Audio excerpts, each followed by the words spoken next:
Warning. Any non-authorized personnel accessing this file will be immediately terminated through Berryman Langford memetic kill agent. Scrolling down without proper memetic inoculation will result in immediate cardiac arrest followed by death. You have been warned. Memetic kill agent activated. Continued life signs confirmed. Removing safety interlocks. Welcome, authorized personnel. Please select your desired file. Code name, Dr. Mackenzie, The Legacy. Dr. Mackenzie's Proposal. Item number, SCP-001. Object Class, Euclid. Special Containment Procedures. All elements of SCP-001 are to be contained in separate, environment-controlled lockers at Site 0. The location of Site 0 is classified Level 5 and is only known by members of O5 Command. Access to SCP-001, its transcriptions and data is restricted to O5 level personnel except during Protocol 0. Protocol 0 may only be enacted by a direct, unanimous act by the entirety of O5 Command, and Protocol 0 procedures are to be disseminated only to those specifically permitted by O5 Command. Description: SCP-001 is a set of 2 objects and 33 documents belonging to Data Expunged, alias the Administrator. SCP-001-01 and SCP-001-02 are, respectively, data expunged.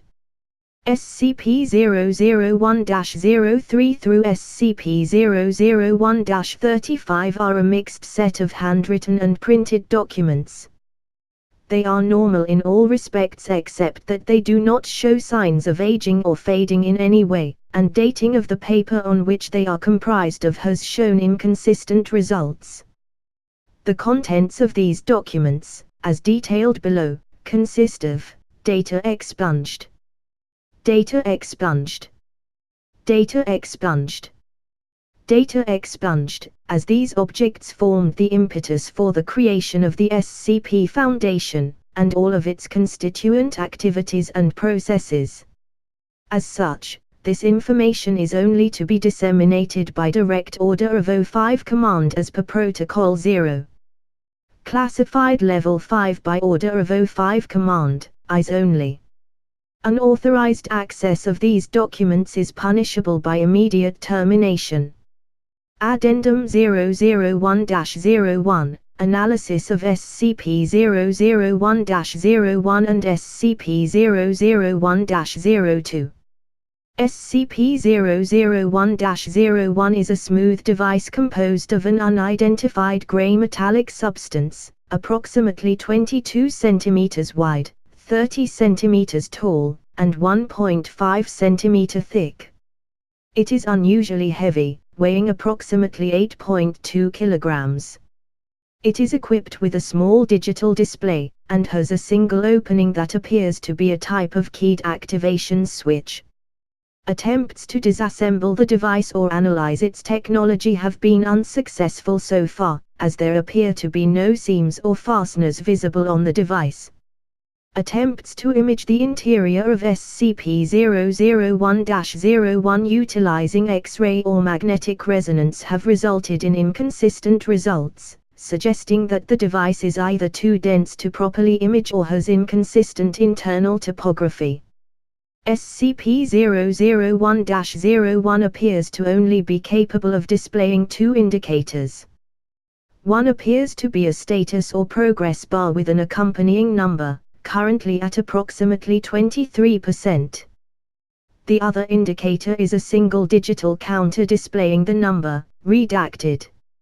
SCP-001-02 is a small key composed of the same unidentified metallic substance as the main casing of SCP-001-01. It is currently assumed that this is the activation key for SCP-001-01. Addendum 001-02, Transcript of SCP-001 documents. SCP-001-03 is a personal diary belonging to the administrator. SCP-001-04 through SCP-001-35 were inserted between various pages of SCP-001-03 at time of discovery. Excerpt from SCP-001-03, page 1. I always hated the idea of writing in a diary. Documentation is one thing, but I guess I never saw the point in putting down my personal thoughts. The scientist in me is telling me that someday, someone might want to know how this all started. Excerpt from SCP-001-03, page 3. They say that the first time is always the hardest. I have managed to secure funding and personnel from the federal government, and I have established an organization that will allow me to continue the research. President, REDACTED, insists that I turn the device over for safekeeping, but I have made it clear that I can't let it out of my possession. Excerpt from SCP-001-03, page 7. Progress, unfortunately, has been slow these past decades. I am adamant that we cannot reproduce the technology until we have found a solution, as I am sure that unless we kill both birds with one stone, we will simply hasten the process. Excerpt from SCP-001-03, page 9. I had to kill them. They had been reproducing the technology all along, and hiding it from me. I will be moving on in the next 24 hours. This place is doomed at this point. Excerpt from SCP-001-03, page 15. Again. I will not make the same mistake again. The mere thought of lying to the very people I need to reach my goal is bitter, but I can no longer afford to let them know the truth. SCP-001-05 is a page printed from what appears to be an inkjet printer, found inserted between pages 15 and 16 of SCP-001-03. This page has been preserved in the same unidentified method as the rest of the documents in SCP-001. Memo from the Office of the Administrator. Humanity has existed in its current state for hundreds of millennia, yet only the last few have held any meaning for us. What did we do for the countless years before recorded history? We huddled in caves, warding off the night with small fires, fearful of the things that we could not understand.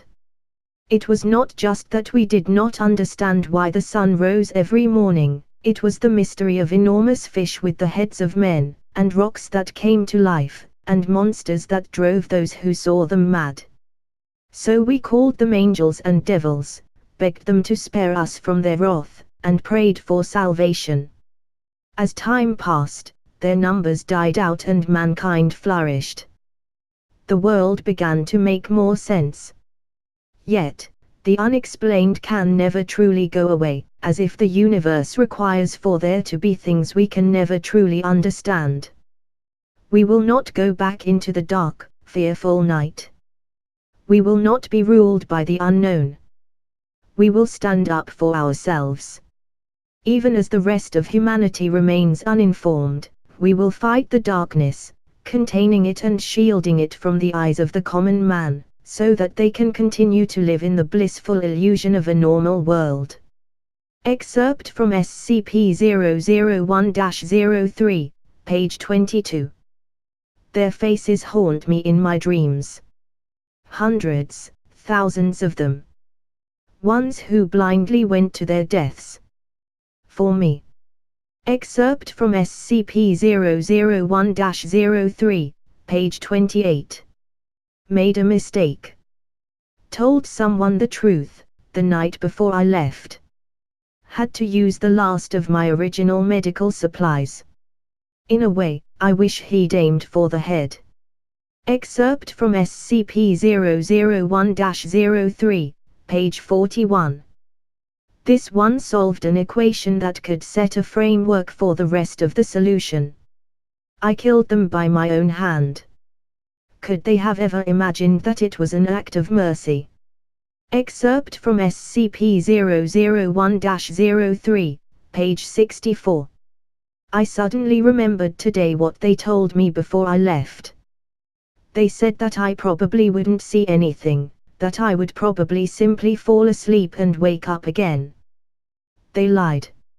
I can see them as they are consumed by madness, as the walls of reality crack and shatter, only to be replaced as if nothing happened.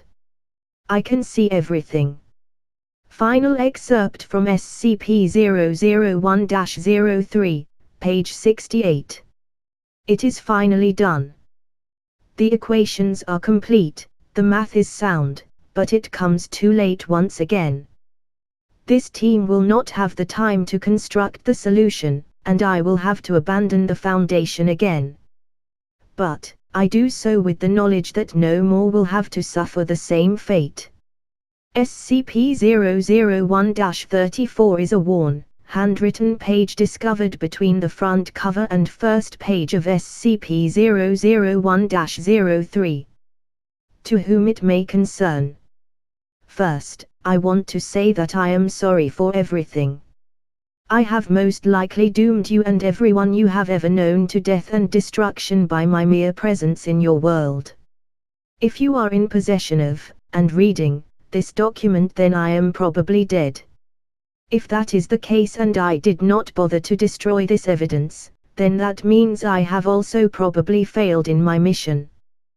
This means that my responsibilities have now passed on to you and that your fate and the fate of your world are now in your hands. I was not born into your world.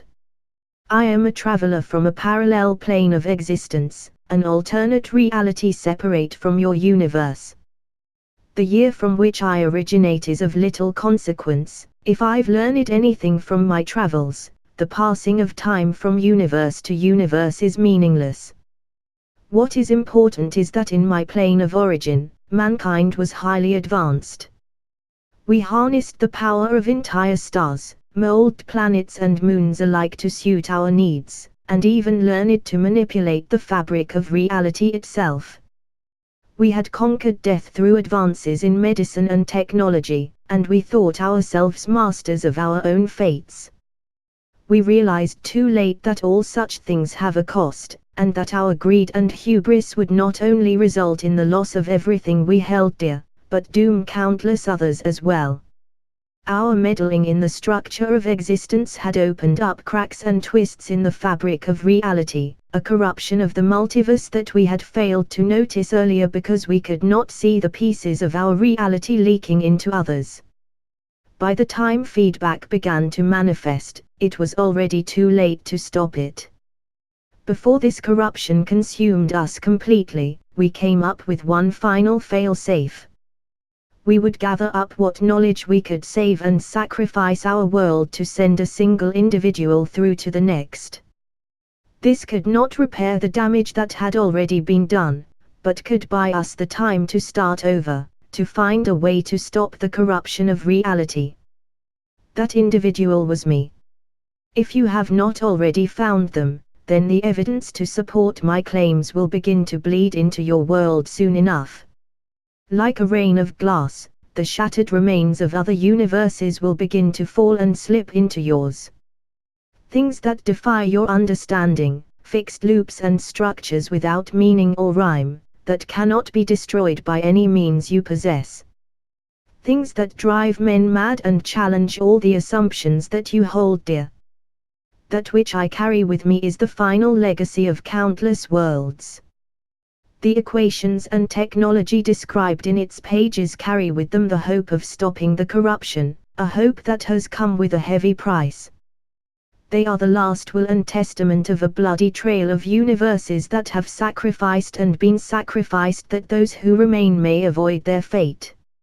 At the time of this writing they are nearly complete, but time is ever against me.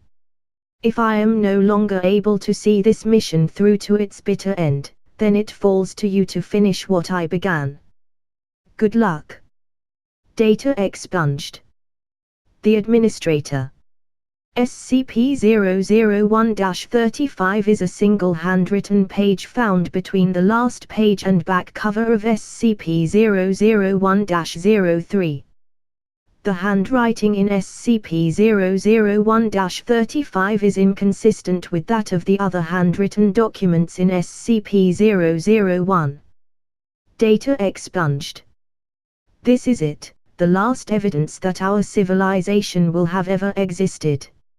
No one is entirely sure what will happen when you activate the failsafe. Some of them are saying that the backlash from using it will instantly shatter what remains of our existence. Others are saying that using something of this power will merely accelerate the corruption by 100-fold. Either way, it will be quick.